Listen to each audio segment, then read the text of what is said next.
Welcome to Your Family Dog, a podcast dedicated to helping families love living with dogs.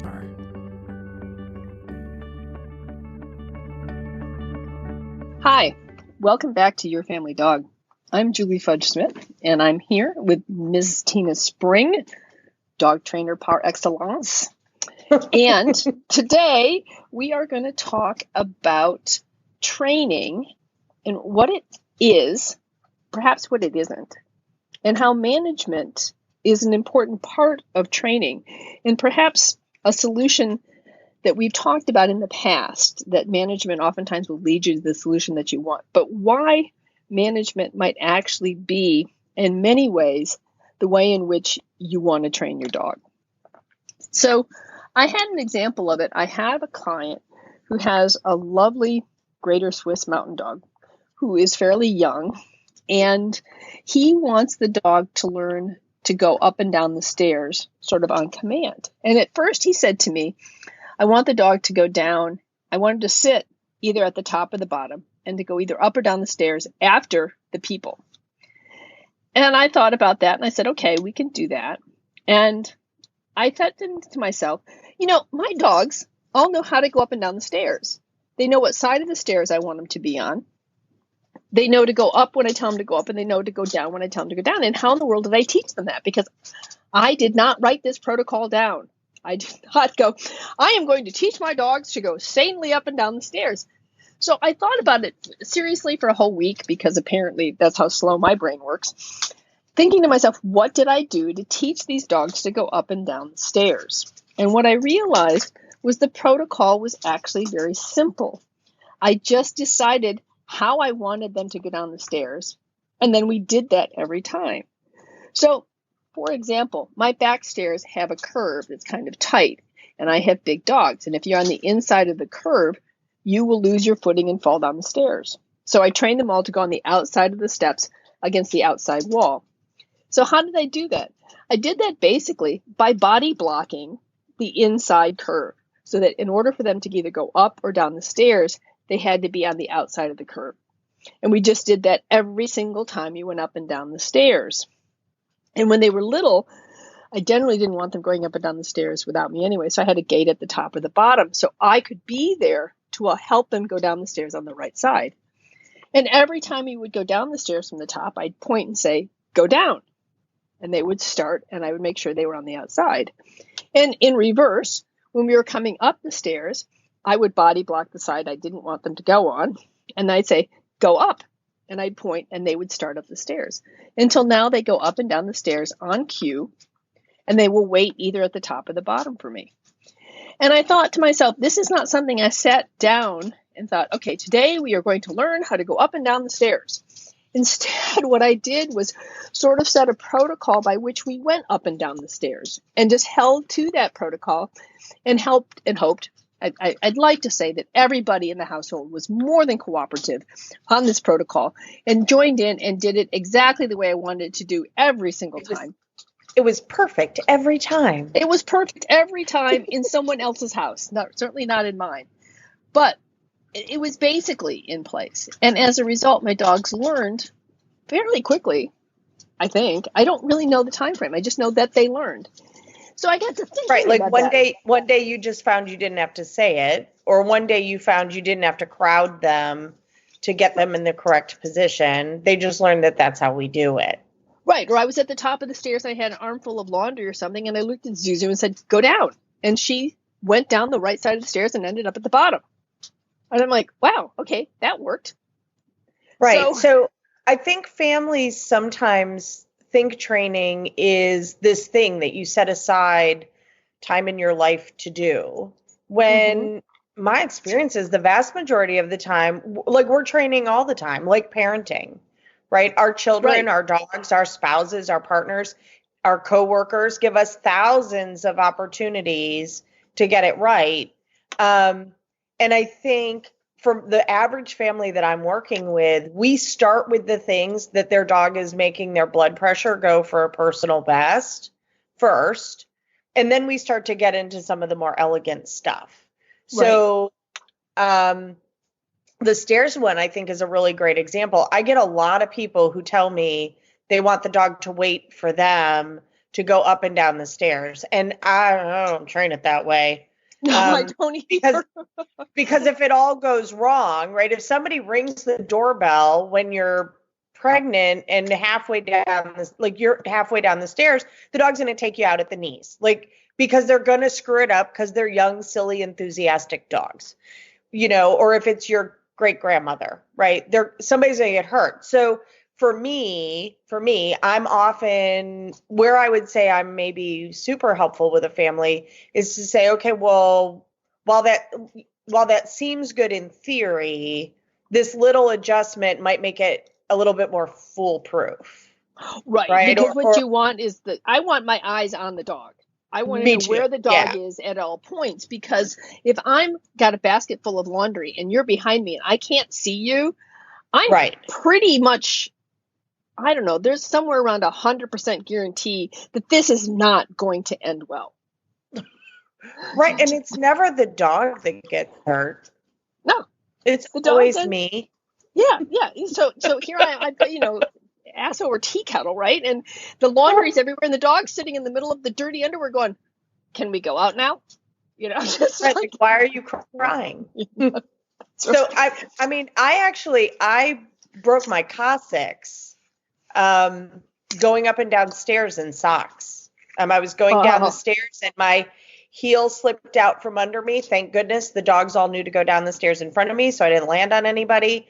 And I laid there on the stairs for a good 30 minutes trying to decide if I was going to die or barf or pass out. So it probably, like without hyperbole, it probably took me the better part of an hour to get off the stairs, right? If the dogs had been behind me, like I would not have been able to manage that, right? Because I'm like sprawled on the stairs, pretty sure that I've killed myself, right? Like just doing the inventory of what body parts are never going to function again. Like, did I actually break my neck? And I was moving in and out of consciousness pretty regularly during that time. So having the dogs downstairs in front of me helped.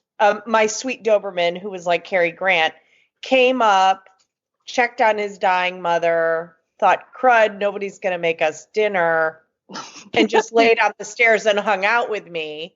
But like nobody, I had 9 dogs at the time. Nobody trampled me. Nobody, destroyed the house, but nobody was behind me. And if a dog had been, and I think I was carrying laundry, but if someone had been behind me, I think a dog would have been landed on and not elegantly. Right. Because I don't ever fall like a prima ballerina. That's not really in my repertoire. Yes. I'm more like the hippos in Fantasia. So, yeah, and and having the dogs in front of me, then they can turn around and say, "Oh, mom's on the floor. Let's go give her a kiss." Which is what usually, if I'm on the floor, then it's usually, "Oh, you must need us to kiss you." You need kisses and cuddle. That's right. So, but I'd much rather. Usually, I do if I'm on the floor. Like if I've landed on the floor, something's gone terribly wrong. I was attempting to fly and was unsuccessful. Well, that's right. So I have a really good example for this. So one, I have an instructor with our company who early on working with us, we had somebody contact us who lived on a farm and had a new dog and a horse farm, needed to teach the dog not to go into pastures, right? And so the woman who works with me, Jennifer, is a retired horse trainer. She has horse on property. All of her dogs don't go into the pastures without permission. Like they all know that. And so she was like, sure, yeah, we can totally train this. And I'm like, great. How did you do it? And there was this deadening silence as she went, oh, I don't actually know how I done that. So there is, I think dog trainers, horse trainers, life trainers, there is a little bit of, I don't actually know how I taught it. I've just taught it. And we then assume, and I think I'm telling this story to say it trips families up too. They're like, well, the last 10 dogs learned it. I'm like, right, but this one doesn't look up. right? Like just because, like my last two children learned this, I don't know why it's difficult for the third one. So sometimes families haven't actually thought about how they taught something. They just did it as a part of living. Right. So the family that I was working with last night is a really beautiful example of this. They have like a sweet, probably like pitty lab Dane cross puppy who's right around a year old. He is enthusiastic, if nothing else, all things with enthusiasm. And then they have like an elderly Shih Tzu and a middle-aged, probably houndy something, kind of asocial female dog, right? So sweet Stella, if you come to the door, looks around the corner from the other room and goes, hey, and then goes and does her own thing. Like she doesn't want cuddles. She doesn't want petting. She doesn't really want to greet you. So an easy dog to have people come to the house. She doesn't really want to say hello more than like the people greet her at Walmart. Like, hey, how are you doing? Nick, the little Shih Tzu, is just, the 10,000-year-old Shih Tzu who half the time sleeps through people arriving. And he's, 12 pounds. So he's not knocking anybody over. He's not going to kill a grandma. I guess he could trip one, but that's about it. So Nick is super friendly when people come to the house. Well, now we have Captain Enthusiasm, who doesn't even know that his back legs get him spun around because he wasn't paying attention to how fast he was going, and gives himself a concussion walking down the hallway. So the lesson was, I want to work on greetings at the door. I'm like, great. Step one, why we're not going to do it, right? He's going to step on the 10,000-year-old dog, so then we're mad at him. He's going to jump on somebody at the door. We're going to be mad at him. He's going to scoot out the front door, chase a deer, and get hit by a car, right? Like there's a whole bunch of, maybe he doesn't need to greet people at the door. And then after we worked through all the, I might just crate him before I let people in, and then bring him out on a leash once kind of the people settle down and Stella and Nick have done their greetings, then maybe we have him greet people, half an hour into the visit. Right. Not everybody has to be greeted right away. And that's a hard thing to teach owners, is they don't understand that my dog does not have to meet everybody who comes to my house. Nor do they have to meet everybody who comes to my house right when they come to my house. No, and really, as a dog trainer, I see so many problems at the front door. Yes. Right? I've almost had a dog fight break out at my feet just over the excitement of somebody came to the door. Not my dogs, other people's dogs. So now I tell people before I arrive, crate the dogs. Crate them before I arrive, and then we'll get them out once they settle down, and we'll do what we need to do. So I'm saying all that to say, so then once we talked about, and the owner I love this owner. She's super fantastic.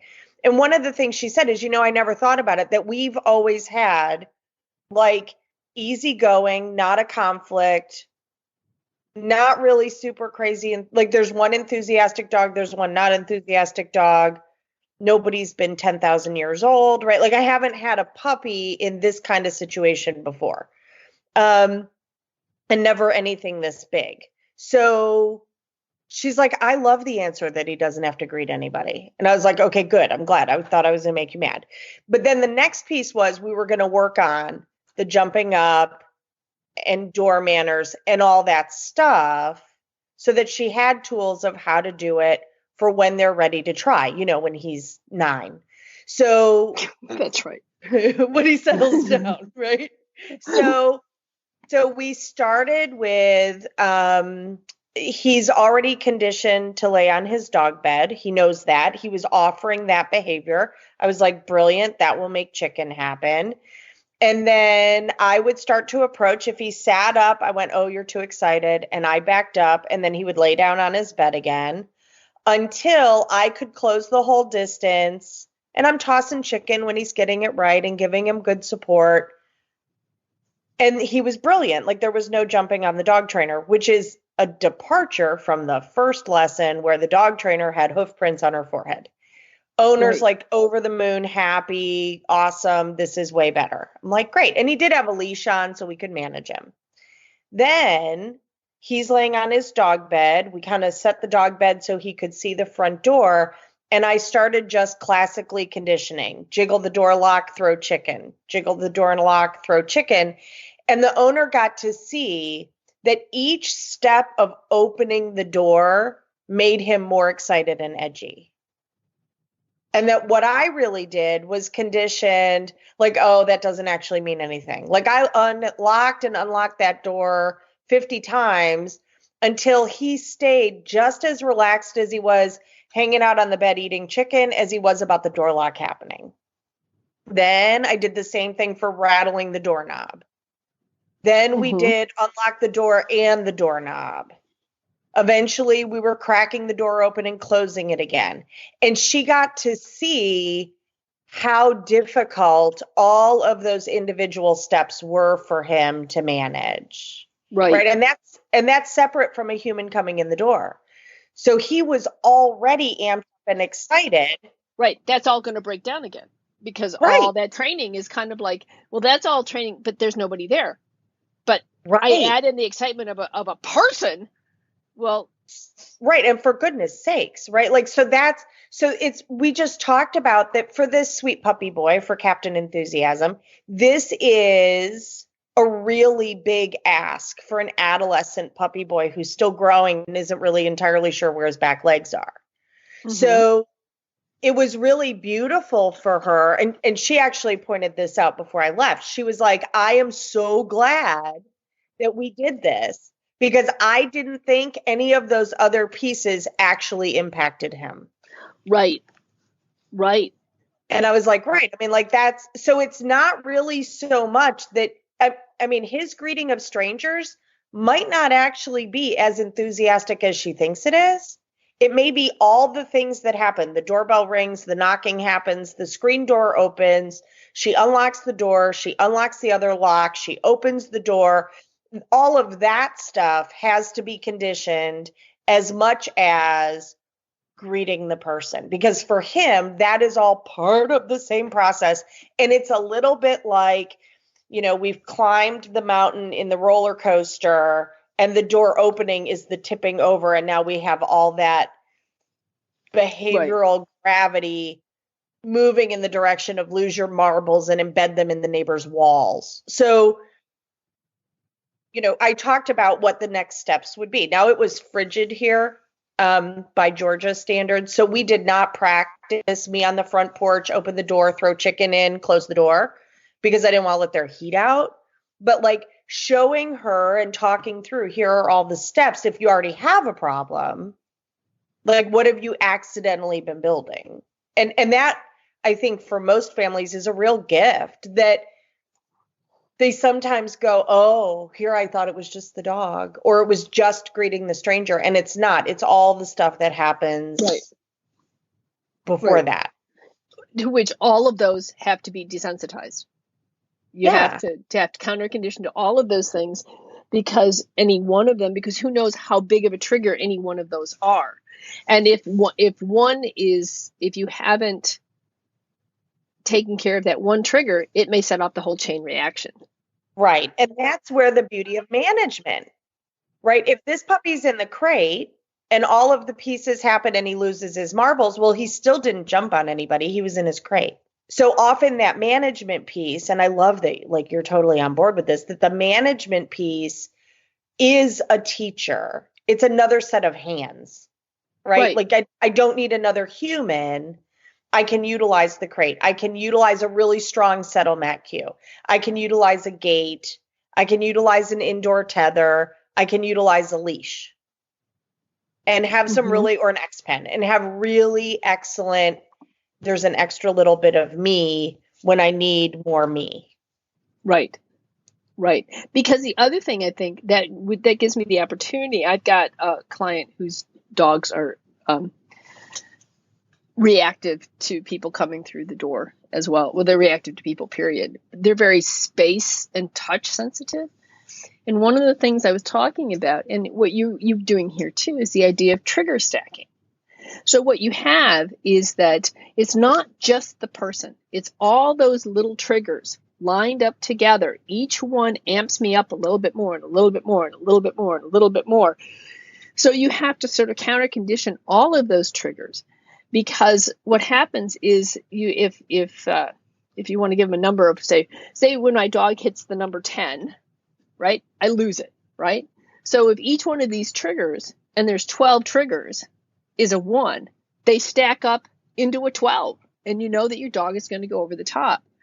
But if you can counter condition to all of these triggers so that you keep them below that reaction level, then you're going to be a lot more successful. So I think that that's another important thing to teach owners, is that it's not, as you said, it's not just this one thing. It's all these things added together, and it's the adding together is what's going to put your dog over the top. And management helps so that you can prevent him. So one of the things I tell people, I said the key to management here is, please don't eat my purse. No, that's not the key to management. She's not talking to me. I'm talking to my new puppy. And don't eat the book either. All right. You're very picky. I am. But it's my T-Touch book, and I need that for the next client. So we're going to pick that up. This is where perhaps a crate with something to chew on would have been an excellent example of management. It would, but she had settled. Anyway, this part may all get edited out. Hiding our no. See, I would vote for leaving it in. Hey, you know what? She wasn't chewing my purse. She was finding the Chewy that was tucked in the corner. A good girl. See, false accusations. So one of the things. What was I trying to say? You were trying to say that management leads to fewer accidents, fewer mistakes. Right. What I tell people is that the key to management is to set your dog up and set his environment up such that your dog is less likely to make bad decisions, that he's more likely to make the appropriate decision. And the more we practice an appropriate decision, the more stronger it's going to be. And the more we can prevent an inappropriate response, the weaker it will be. So management is your aid in helping your dog to make better decisions. Reminds me of Jamie Curtis in Freaky Friday. Make good choices! When she sends her daughter off to school.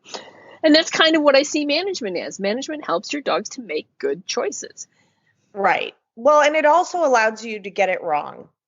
Right? If the dog is managed in such a way that they're not going to make an error, then we can be distracted. We can be tired. We can be busy. I think a lot of times people feel guilty for managing the dog because they think that somehow it's like the dog needs to be up in the middle of everything. And I don't find that to be the case. That is not how I raise mine. And my dogs would argue they've got a pretty good quality of life here. So what I often am saying to people is it's not practice makes perfect. Like if you draw 3 backwards a whole bunch of times, you just learn to draw 3 backwards. It's perfect practice makes perfect. So sometimes that's just waiting for a dog to grow through a developmental stage. Or sometimes it's waiting for a dog to, I don't know, become a different dog. Like I have really fearful dogs. They're never going to be good at strangers bursting through the door. Like that's not a comfortable thing for them. So it's not a situation we put them in because practicing being freaked out at the front door because we're terrified that's not helpful to them. It doesn't suddenly make them more resilient about strangers coming in. The other thing is it's also not kind. No. It's like, why would you do that? If you are terrified of clowns, I'm going to like show up at your front door in a clown face every day. It's like, that's not kind and it's not helpful. Exactly. Right. But I do think, and I will say this, like lots of families that I work with fearful dogs, they really do believe that practicing it will somehow make it better. When sometimes what we're actually building is we're ingraining that fear and that response. And so it's completely unintentional. I totally recognize that. No one I know wakes up in the morning and goes, I'm going to screw up my dog today, right? Like nobody does that. Right. I mean, if you do, if you're that person, call me. We need more help. So there's just, I think, the reminder that we are training with every interaction, even the ones where maybe we weren't ideal, and that's where management is a big help. And having a whole bunch of options for what your dog can do that they know already makes living with them a lot easier. So having the crate, the gate, an indoor tether, a settle mat cue, a bedroom or a bathroom they're comfortable in, right? Being able to go outside in a fenced yard and play and be comfortable with that. Having more and more choices on our flow chart of what the dog knows how to do, is comfortable doing, and it's a nice, strong behavior, really is, for me, the goal. They don't have to be perfectly trained. They don't have to have a world-class stay. They just need to know that the Kong gets dropped off on the dog bed. That's right. Well, the other thing is that sort of in addition to this is, if you're going to use a crate as a management tool, which I think is a great idea. And the reason I don't have a crate in my office is very small and I have a gate over it. And in theory, I can watch both dogs very easily inside my office when I'm not podcasting. But anyway. When you're not distracted. Right. And right now everybody's happy. We're not chewing anything we're not supposed to. But the thing about a crate or a tether or a settle mat, this is not solitary confinement where you're supposed to sit there and think about, the evilness of my crimes. This is supposed to be a safe haven, a place where your dog goes where it's comfortable and happy.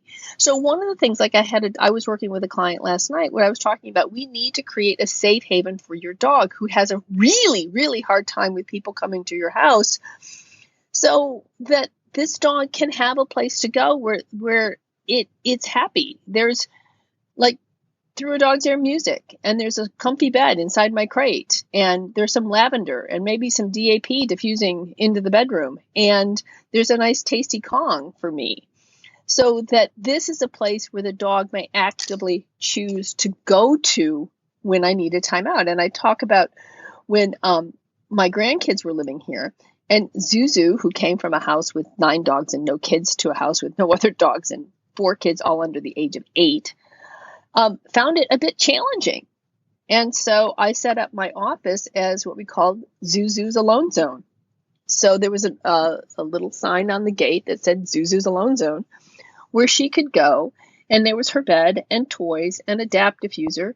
And they knew that if Zuzu was in my office on her bed, you get to leave her alone because she's choosing to take a break. And if you think about it, there are times when we need a break too. I mean, I really enjoy it when Clementine goes down for her afternoon nap, so that I know she's confined and happy and sleeping. And when she wakes up, there will be something waiting for her, and I can get something done. And I don't feel like I have to be on call at all time. And maybe your dog doesn't always want to be on call either. I think this is really true when we add kids. Like, I a lot of times say to parents, like, if you're in that moment where you wish you could be sent to your room for some thinking time and some quiet time, probably your dog wants that too. Right. And it's interesting. I've actually had kids learn to settle by, like, moms or dads picking a specific set of behaviors that means, like, and now it's the witching hour and our house has turned into mayhem, right? Like, whatever that predictor is. And in that moment, going to the freezer and getting a Kong and putting the dog away. And the kids start to regulate better because they start to go, oh, like that's the sign that, like, the cascade of brush your teeth, take your bath, put your pajamas on and go to bed is happening, right? Because we've, like, it's evening and it's time. So specifically, I am, and I know we talk about this all the time, I am a big fan of what are some things we can do when we need to get the dog out of the situation, right? Like if we know that the little kid still isn't quite managing to pick up all their dirty socks and underwear and pajamas and all that stuff and get it into the hamper, and we have an adolescent puppy who thinks stealing things, running around the house, swallowing them, and giving themselves a bowel obstruction is super fun, that's management. We manage our way around that, because while we're still teaching the child, we don't want life-threatening lack of management or expensive lack of management. Like replacing all of your child's clothing or toys is not, like, we're just mad at the dog, right? So lots of times this divide and conquer, a lot of my work is sitting with a family and going, let's look at your daily routine and see what we can do differently that makes us not so cross with each other and not so cross with the dog. Right. And knowing that it'll get better over time, because now the dog's not practicing the inappropriate stuff. And by the way, neither are the kids. So if the child says, I want to go get Rummy out of his crate, you go, great. Have you picked up all of your toys? Right. Excellent. That's awesome. Let's go make sure. Great. Now, have you picked up all of your dirty clothes and put them away? Are your school, like, we can start teaching children those executive skills of kind of stowing the stuff and then maybe pulling their bedroom door closed, because that's one more layer of safety for, your GI Joes. And what are we going to do with Remy when we have Remy out and we're playing with him? Should we work on sits and downs? Should we practice hide and go seek? What are we doing with the dog? Right? Are we taking him for a walk? So I find for most families, they're just trying to survive their day. And me being old and having been through it a little bit, backing up and saying, okay, well, this is how we can make it easier, right? We can give the teenager, if the teenager is enjoying the dog, time while we're taking care of the little kids to do something really cool with the dog that the littles don't get to do, right? Teaching the dog who cocks their head beautifully cheese for the child who likes to take a ton of Snapchat pictures, right? Maybe taking the time to teach that dog to like weird stuff on his head, right? It makes a lot of chicken happen so that it makes the child's heart sing, and the dog and the child have something special together. So there is a little bit of, all that kind of stuff. And what I see is that management actually puts us in a position we can do that elegant, awesome, cool stuff. Right. And the other thing I find too is that management, when you're doing something like, okay, this is the time when Remy gets his Kong and his crate, dogs begin to anticipate. I mean, they've got circadian rhythms. They can figure this stuff out. So come 7 o'clock, maybe Remy's standing by the freezer as a reminder, it's Kong time. It's Kong time. So I find that sometimes putting these routines in place, or these management things, like this is how we go up the steps, or this is the time we spend in our crate, teaches the dog how to settle himself, teaches the dog that this is my time to have some downtime. And that can be really effective, because when the dog is sort of buys into the routine and says, yes, this is pretty cool, then it's so much easier to continue that routine. And 2, then you can begin to incorporate kids in part of the routine. So when the dog is sitting in front of the refrigerator and you're looking at 7 o'clock, one of the kids is saying, hey, it's time for Remy's Kong. Can I give it to him? So these things can all build on one another to create, special times and special places. So what I find is that when we're able to put a little bit of routine into it all, we suddenly find we have time we didn't have before. Because before we were cleaning up the torn up paper towel, or we were stitching up the socks that were chewed up by the dog, or, whatever. We were dealing with a crying child for 40 minutes because their, favorite blankie got gnawed on by the puppy. So my experience is the more that we can get these routines in place, one, it makes we tend to find time that we didn't have before, because we have a little bit kind of like meal planning, right? Like if at 5 o'clock you go, oh no, it's dinner time, what are we going to do?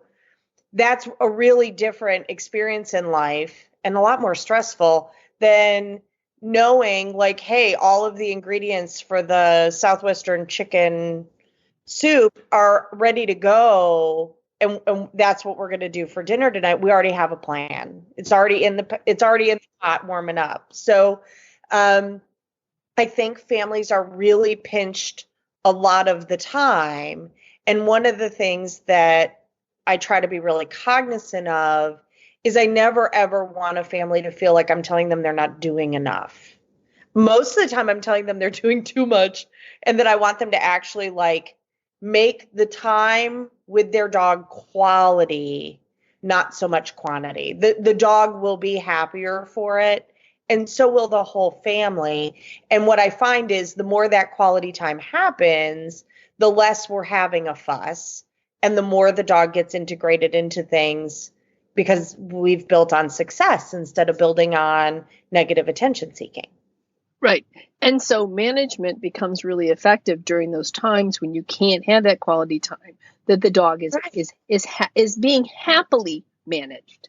That's the key. It's like I said, This is not solitary confinement. This is happily managing the dog so that you feel okay about giving the dog this time. And to be fair, sometimes it is a punishment, right? Sometimes it is, you have been a jerk face and have been getting into mischief all day long, and you just need to go to your crate. And that is okay too. You just don't want that to be all of the time. Right. The same way that you send your child to their room sometimes because you kind of just don't want to deal with them right now. You need a cooling. Everybody needs to cool off. Well, that's okay too.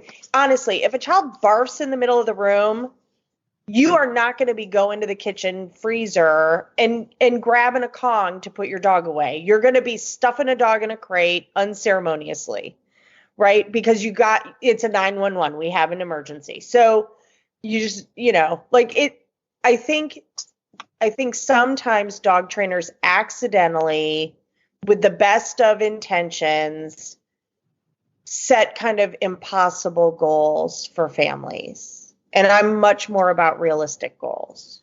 Right. But what I would say is that the more the dog has happy time in his crate, then those times when it's a 911 just are not going to matter so much. Right. I mean, today I had a little bit of a 911 moment. I had a new client contact me and they needed to borrow a crate and I needed to be on a podcast. And so it was like I had to be quick. I went to the fridge. The normal dog treats that are normally there aren't there because I'm perimenopausal and I've probably put them in the dishwasher. And so I grabbed carrots. My dogs have never had carrots, but I grabbed baby carrots. I was like, you know what? Baby carrots are sweet. We're going to have baby. And so my dogs joyfully went into the crate and went, okay, she gave us a vegetable. But because they have a long history of steak happening in the crate, except for one dog, the orange vegetable was just fine. Right. I don't know if the little dog is hoarding the carrot or if he just thinks carrots are dumb. I'll have to navigate that with him later. So it can be ugly but effective. It's still okay. But you're right. If the only time the dog has ever been put in the crate is when they're in solitary, well, yeah, big surprise, they're not going to like that. Right. It's kind of like when I'm teaching Find It, where you toss a handful of treats and you tell the dog to find it, and you're throwing it opposite to whatever the distraction is. I always tell my clients, I train with 8 to 12 treats in my hand so that when the dog is learning it, they learn, oh, Julie always throws 8 to 12 treats. So when the time comes, I reach into my bait bag and I only have 3. They have to be here somewhere because Julie always throws 8 to 12 treats. I'm sure they're here somewhere. So it's the same kind of thing with the crate. If you train that the crate's a great place to be, that the times when it's not going to be so great because we have to shove you in there are going to be okay.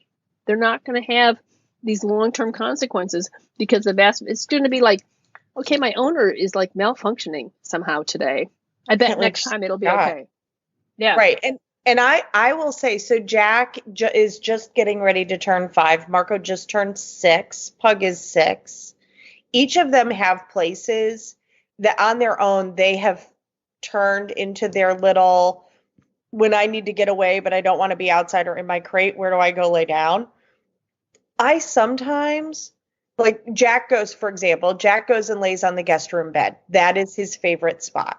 So sometimes when he goes in there, if there's going to be shenanigans going on with everyone else in the household, I might just close the bedroom door. And he actually, it's really funny. He just wags his tail. Like when I go to close the door, he's not like, oh no, you're locking me in the bedroom.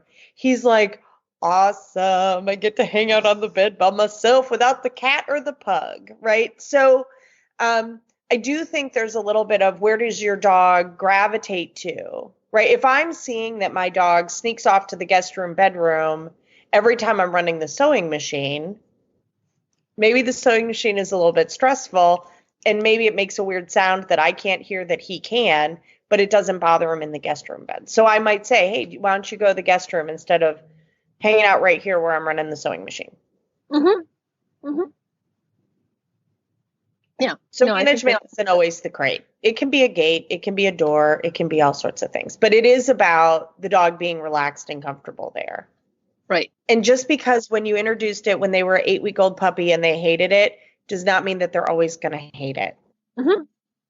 I did not like cauliflower until I was over 40. Yeah, you and me both. Like dogs are incredibly flexible. And when we meet them where they are, and we teach them. I have crate trained so many dogs that people told me could never, ever be crate trained. It's silly. And it's not that I'm magic or some amazing dog trainer, even though Julie says I am. It's just, I know a bunch of the tricks and I don't let the dog get super stressed. That's right. It. So that's the beauty of what a dog trainer a good dog trainer can give you, is helping you navigate the things that are uncomfortable in a way to grease the skids and make it easier for everybody. Right. And if you need a dog trainer, one of the things that we recommend is the Association of Professional Dog Trainers has a trainer search. You can put your zip code in. I think there's another group. I'm a member of it. You think I'd remember the name of it. But you can always call me or email us, and we can help you find a trainer in your area. Just let us know where you are and what your zip code is, and we can help you. One of the things that I have done in the past is people have said, I don't know who to choose in my area. And I'm like, well, let me know where you are. And I take a look, and Tina and I can perhaps read the website a little bit more carefully and say, yeah, this one I think I like a little bit better than that one because of the way in which they have phrased things. So if you need help finding a trainer, we can help you do that for one in your area. Just let us know. And you can contact us through feedback at yourfamilydogpodcast.com. So make sure that if you need help, don't hesitate to reach out. So thanks, Tina. I think that it was nice to spend some time talking about management in a little bit more detail. We mention it a lot, but it's usually in passing. Oh, I think this is a management thing rather than a training thing. And I think to spend some time talking about the advantages of management as a training tool and as an effective way to help not just your dog, but your whole family is time well spent. So we will see you all next time on Your Family Dog. Welcome to Your Family Dog, a podcast dedicated to helping families love living with dogs.